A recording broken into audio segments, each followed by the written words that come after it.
Welcome student, स्वागत है आपका मेरी इस वीडियो में। मैं एल.के. भाटी। और लास्ट वीडियो में हम डिस्कस कर रहे थे बायोलॉजिकल इवोल्यूशन के बारे में, जिसमें हमने सीखा स्टेप बाय स्टेप किस टाइप से जो ऑर्गेनिक मॉलिक्यूल्स या बायोमॉलिक्यूल्स हैं उनसे एक लिविंग ऑर्गेनिज्म का क्रिएशन हुआ।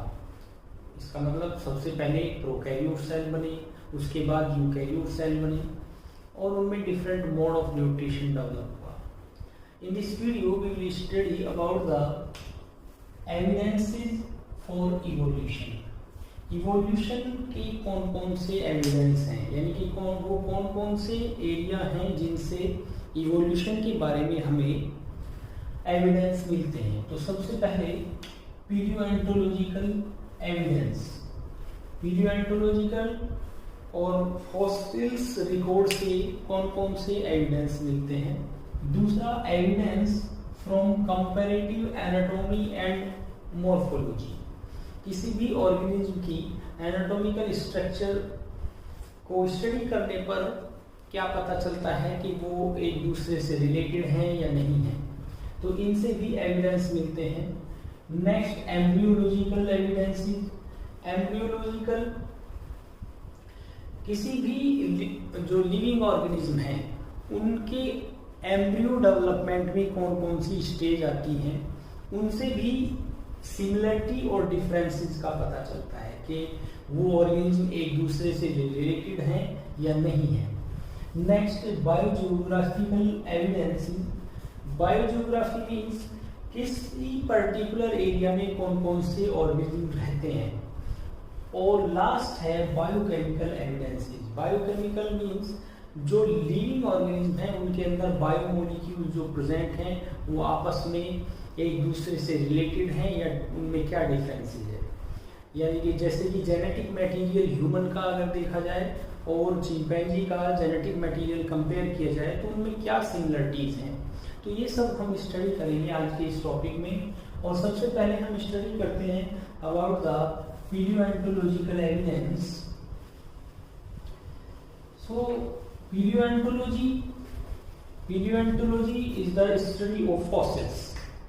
Study of fossils. फॉसिल्स की स्टडी को हम क्या कहते हैं, पेलियोएंटोलॉजी। यानी कि फॉसिल्स रिकॉर्ड से वो कौन कौन से एविडेंस मिलते हैं जिससे इवोल्यूशन के बारे में पता चलता है। So on the basis of fossils record, it has concluded that evolution take place from simple to complex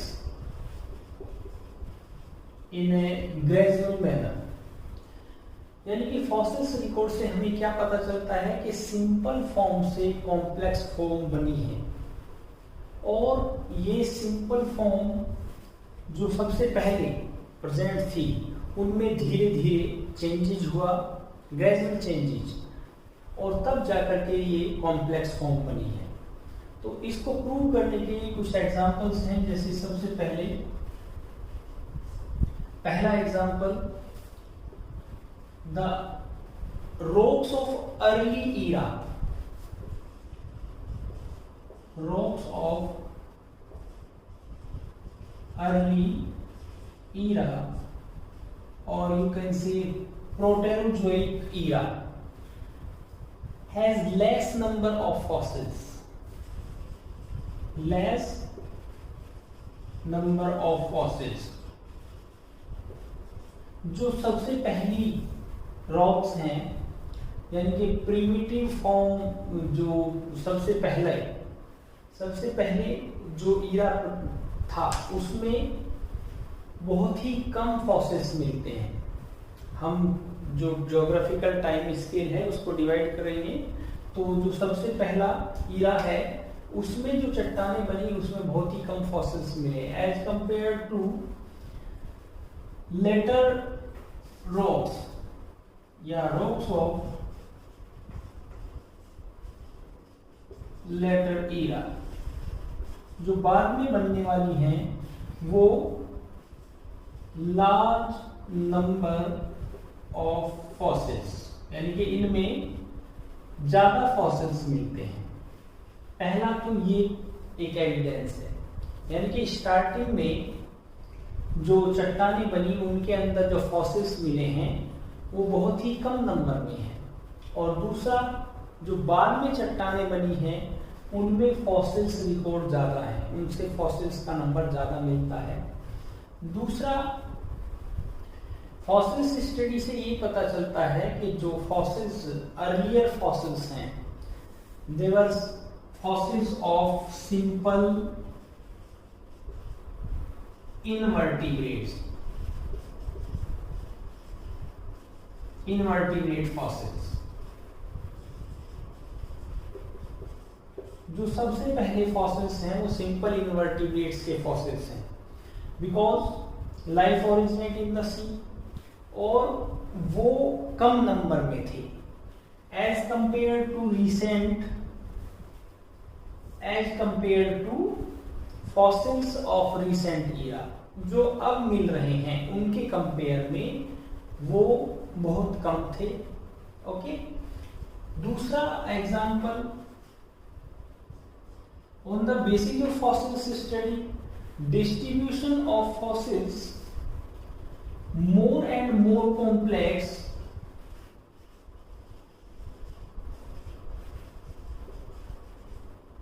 as compared to primitive era, या as compared to fossils present in the primitive rocks। जो पहली rocks हैं बनी हुई उनके compare में जो बाद में बनी हुई रॉक्स हैं उनमें फॉसिल्स कॉम्प्लेक्स फॉर्म में मिलते हैं, यानी कि जो सबसे पहले मिली हैं उनमें सिंपलर फॉसिल्स हैं और जो बाद में मिली हैं उनमें कॉम्प्लेक्स फॉसिल्स मिलते हैं। नेक्स्ट एग्जांपल फॉसिल्स रिकॉर्ड से, that is some fossils show transitional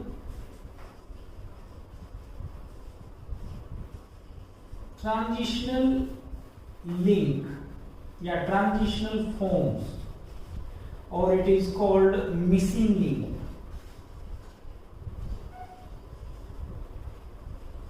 और connecting link. One example of such transitional forms, that is archaeopteryx।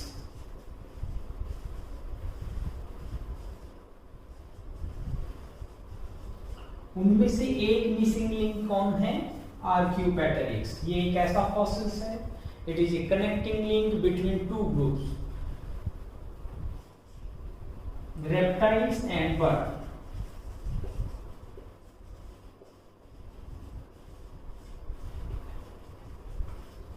ये इन दो ग्रुप के बीच में मींस दोनों ग्रुप के कॉमन फीचर शो करता है।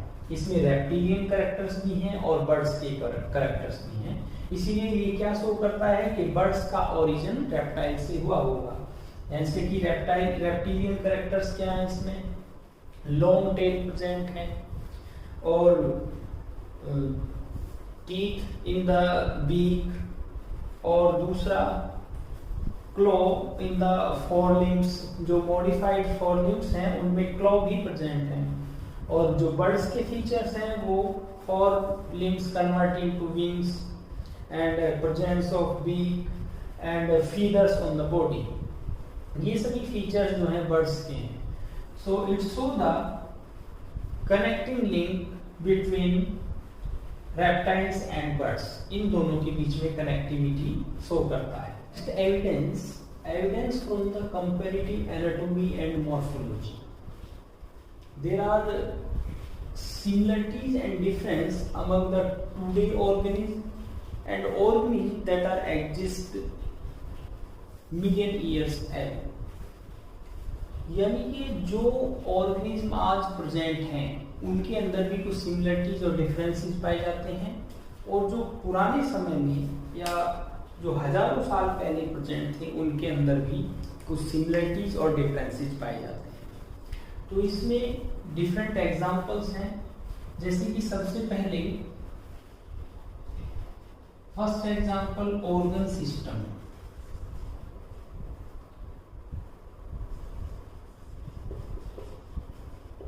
organ system. There are some organ system, they are common in different group of organisms. Means some body system है जो एक से अधिक ग्रुप में प्रेजेंट है और वो एक जैसे हैं, उनका ओरिजिन एक जैसा है, जैसे कि नर्वस सिस्टम,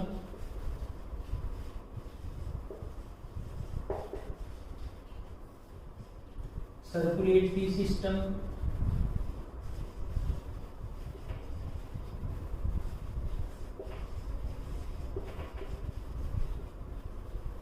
और रेस्पिरेटरी सिस्टम,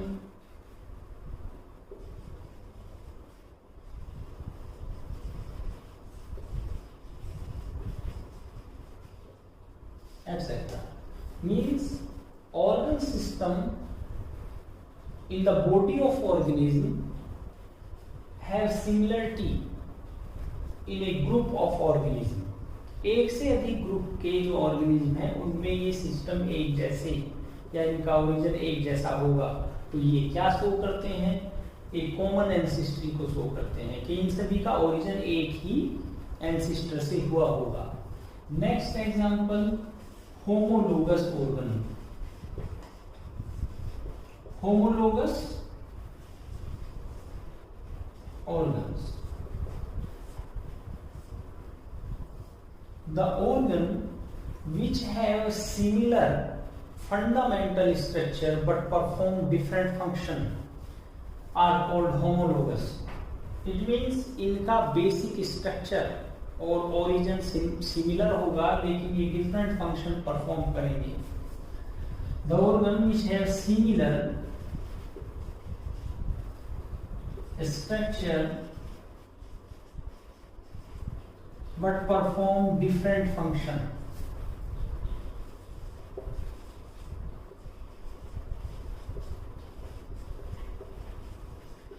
ये फंक्शन अलग अलग शो करते हैं लेकिन इनका जो बेसिक डिजाइन होगा वो एक जैसा होगा, इसीलिए हम इनको होमोलोगस ऑर्गन कहेंगे।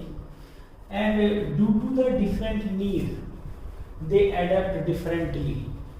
Means homologous structures show divergent evolution. Divergent evolution. Adaptation इसमें अलग अलग हो जाती है, उनका स्ट्रक्चर मीन्स उनका जो बेसिक स्ट्रक्चर है और ओरिजिन है वो सेम है, लेकिन इनका जो फंक्शन है और शेप वो डिफरेंट हो जाती है। वो क्यों होगी? क्योंकि उनकी नीड अलग अलग है, उनकी जो बेसिक नीड है उसके अकॉर्डिंग वो ऑर्गन एडेप्ट हो जाते हैं, इसीलिए homologous structures of divergent evolution. There are some example of homologous organ as forelimbs of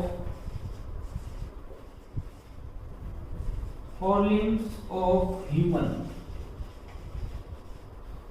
forelimbs of bat, forelimbs of cheetah, forelimbs of frog या birds। ओके, तो और भी एग्जांपल हैं होमोलोगस ऑर्गन के। इन सभी का जो बेसिक डिजाइन है या स्ट्रक्चर है वो सेम है, सभी में बोन का अरेंजमेंट है और बोन के अरेंजमेंट में जैसे कि ह्यूमरस, रेडियोल्ना, कार्पल्स, मेटाकार्पल्स, तो ये सभी प्रेजेंट हैं, लेकिन ये डिफरेंट फंक्शन परफॉर्म करते हैं। जैसे ह्यूमन के केस में ग्रास्पिंग के लिए, बैट में फ्लाइंग के लिए, चीते में रनिंग के लिए और बर्ड्स में भी फ्लाइंग के लिए। तो यहाँ पर इनके फंक्शन क्या है, डिफरेंट फंक्शन है, लेकिन इनका जो बेसिक डिजाइन है वो एक जैसा है, इसीलिए ये होमोलोगस ऑर्गन होंगे। सो होमोलॉजी शो सिमिलर एंसिस्ट्री, ये क्या शो करती है कि इन सभी के एंसिस्टर सेम होंगे। ऐसे ही इन केस ऑफ प्लांट्स में भी होमोलोगस ऑर्गन, जैसे कि thorn of ब्यूगनवोलिया,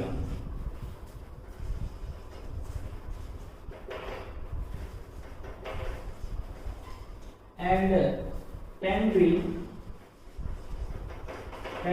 of cucurbita. Cucurbitaceae family, उसमें टेंड्रिल प्रेजेंट होते हैं, और ब्यूगलबियोलिया में थ्रोन। ये दोनों एक्सिलरी ओरिजिन के हैं, एक्सेल से ओरिजिन हुआ है इन दोनों का, ये कॉमन एंसेस्ट्री शो करते हैं, लेकिन फंक्शन दोनों का अलग अलग है। एक प्रोटेक्शन करता है, दूसरा जो कुकरबिटेसी प्लांट हैं, जो बेल हैं, उनको चढ़ने में हेल्प करता है, मतलब किसी भी सपोर्ट से ये टेंड्रिल कॉइल हो जाती है। Next example, analogous organ.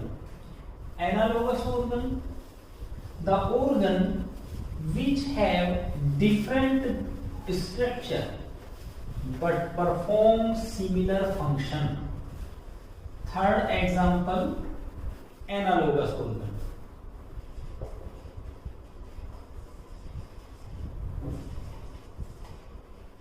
Analogous organ यानी कि इनका जो स्ट्रक्चर होगा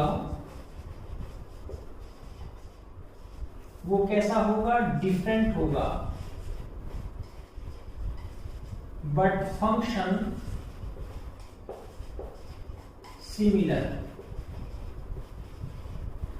दे परफॉर्म सिमिलर फंक्शन, लेकिन उनका जो बेसिक डिजाइन होगा वो डिफरेंट होगा। Example, wings of bird and wings of insect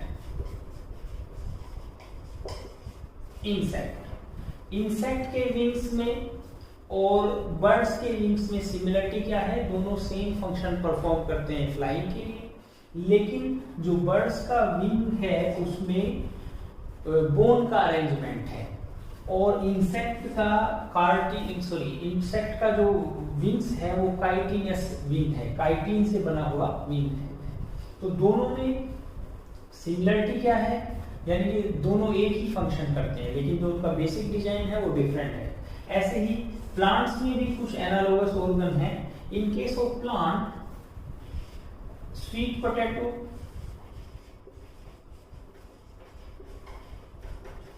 potato और पोटैटो,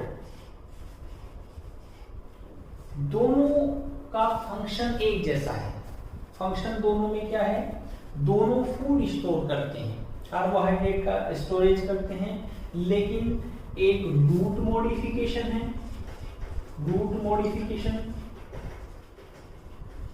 और दूसरा स्टेम मॉडिफिकेशन है। Okay, so these organ so convergent evolution show करते हैं। एनालोगस स्ट्रक्चर मींस यहाँ पर दोनों की जो नीड है वो एक जैसी है और स्ट्रक्चर इनका डिफरेंट है। Next example, number 4, vestigial organ.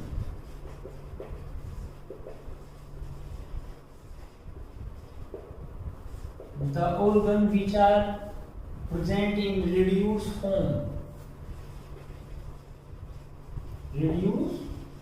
form and do not perform any function is called vestigial organ.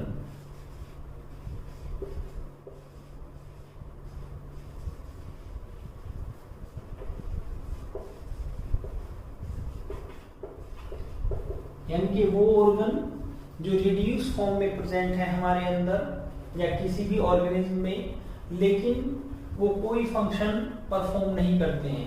They are functional in our ancestor, वो हमारे एंसेस्टर में फंक्शनल थे। ऐसे ऑर्गन को हम क्या कहेंगे, vestigial organ. There are some example of vestigial organ in human के अंदर, जैसे कि निक्टिटेटिंग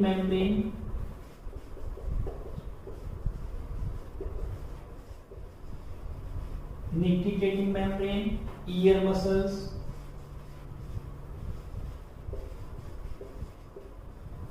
और caudal vertebrae,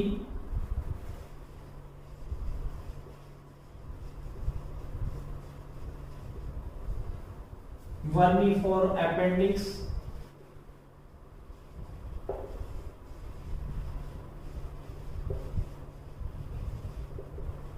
vermiform appendix, body hair,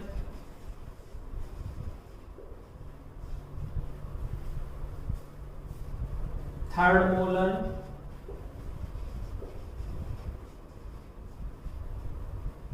ये सभी ऑर्गन ह्यूमन के अंदर कैसे हैं? वेस्टिजियल ऑर्गन है। और mammary in case of male, mammary gland.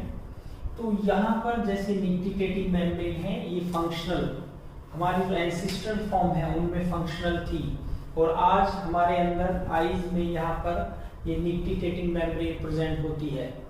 लेकिन ये क्या शो करती है कि हमारे एंसिस्टर वो एक्वेटिक थे, या हमारा ओरिजिन किसी एक्वेटिक फॉर्म से हुआ है। ईयर मसल्स क्या शो करती हैं कि जो हमारे एंसिस्ट्रल फॉर्म थे उनके ईयर मूविंग ईयर थे, यानी कि वो हिल सकते थे, लेकिन आज ये केवल मसल्स प्रेजेंट हैं। कॉर्डल वर्टिब्री, जो हमारी लास्ट वर्टिब्री है, कॉर्डल वर्टिब्री, वो ये रिप्रेजेंट करती है जो हमारी एंसिस्ट्रल फॉर्म थी, उनमें ये एक डेवलप टेल के फॉर्म में प्रेजेंट थी। वर्मीफॉर्म अपेंडिक्स, वर्मीफॉर्म अपेंडिक्स एक फिंगर लाइक प्रोजेक्शन है जो हमारी स्मॉल इंटेस्टाइन और लार्ज इंटेस्टाइन के जंक्शन पर प्रेजेंट है। इसका फंक्शन सेल्यूलोज डाइजेशन से रिलेटेड है। नेक्स्ट बॉडी हेयर, जो बॉडी पर हेयर प्रेजेंट हैं वो हमारे एंसिस्टर में एक इंसुलेशन का काम करते थे, टेम्परेचर को मेंटेन करने का काम करते थे। और थर्ड मोलर, ये हमारे अंदर रिड्यूस फॉर्म में प्रेजेंट हैं। तो ये सभी ऑर्गन वेस्टिजियल ऑर्गन हैं। ये क्या शो करते हैं कि हमारा जो एंसिस्टर थे उनमें ये सभी फंक्शनल थे, लेकिन हमारे अंदर ये रिड्यूस फॉर्म में है। Example in comparative anatomy and morphology, that is connecting link.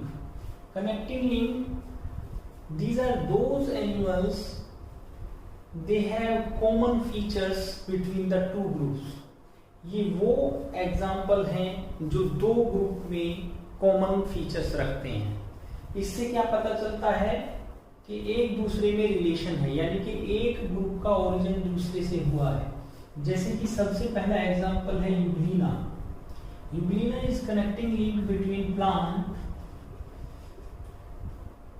Kingdom and animal kingdom. Okay, animalia और प्लांट के बीच, क्योंकि euglena show autotrophic and heterotrophic mode of nutrition.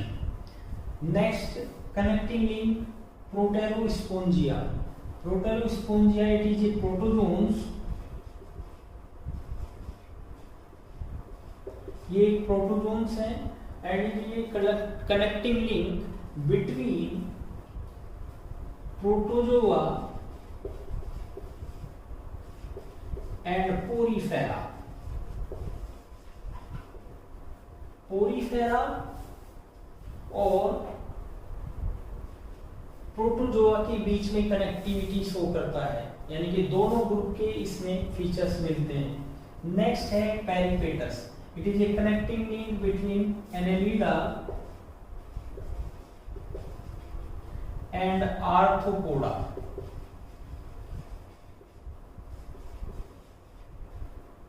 Arthropoda और एनेलिडा दोनों के फीचर्स इसके अंदर प्रेजेंट हैं। नेक्स्ट है neopilina. It is a connecting link between annelida and mollusca. Mollusca और एनेलिडा दोनों में ये संबंध बताता है कि मोलस्का का ओरिजिन किससे हुआ है? एनेलिडा से। आर्कियोपेटेरिक्स, जो भी हमने स्टडी किया, archaeopteryx is a connecting link between reptiles and birds. इन दोनों के बीच ये शो करता है कि बर्ड्स का ओरिजिन रेप्टाइल से हुआ है। Last example, that is atavism. Atavism means reappearance of ancestral characters. जो हमारे एंसेस्टर में कुछ कैरेक्टर्स प्रेजेंट थे उनका रीअपियरेंस होना, that is atavism. There are some example of atavism. Short tail in some babies, कुछ बच्चों में जो लास्ट कॉर्डल वर्टिब्री है, क्योंकि हमारे एंसेस्टर में वो फंक्शनल थी, एक लॉन्ग टेल प्रेजेंट थी, लेकिन कुछ बेबीज में एक शॉर्ट टेल का डेवलप होना वो क्या शो करता है, एटाविज्म को शो करता है। डेंस बॉडी हेयर, बॉडी पर लंबे घने बाल का होना, ये भी एक एंसेस्ट्रल कैरेक्टर है। And power of moving pinna, जो ईयर मसल्स हैं वो पहले फंक्शनल थी, यानी कि मूविंग पिन्ना प्रेजेंट थे, लेकिन अब अगर ये कैरेक्टर्स किसी में दिखाई देता है तो एटाविज्म का एग्जाम्पल है। बाकी में आप देखते हैं किसी के भी जो पिन्ना है वो मूव नहीं करते हैं। And last, developed canine teeth, जो कैनाइन है, क्योंकि हमारी जो एंसेस्ट्रल फॉर्म थी वो कार्निवोरस थे और उनमें canine teeth fully develop and functional थे, लेकिन अगर अब किसी में एक डेवलप्ड कैनाइन टीथ मिलते हैं तो वो क्या शो करते हैं, एटाविज्म को शो करते हैं। तो आज की इस वीडियो में इतना ही। नेक्स्ट वीडियो में मिलते हैं हम अगले एविडेंस के साथ। Thank you so much.